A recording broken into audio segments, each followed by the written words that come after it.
So I think the very important thing for especially training or getting out losing weight, protein.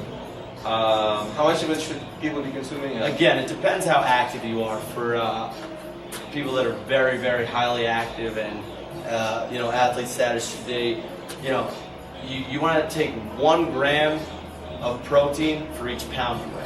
So, for example, if you weigh 150 pounds, you want to consume 150 grams of protein a day.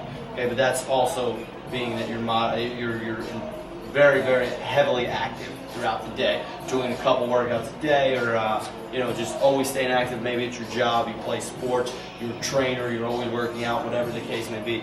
Then an average person wants to take in about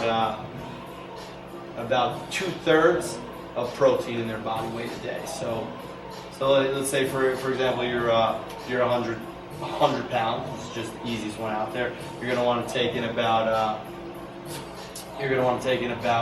66 grams. 66 grams. 66.6. There you go. Never mind. That's bad. You want to take in about 66 grams of protein a day. But it's based on your lifestyle. If you're not very active, you can take in half your body weight in protein. But protein is very good. But again, it's also about these synthetic proteins they have a lot of additives in them too. They could also be unhealthy for you.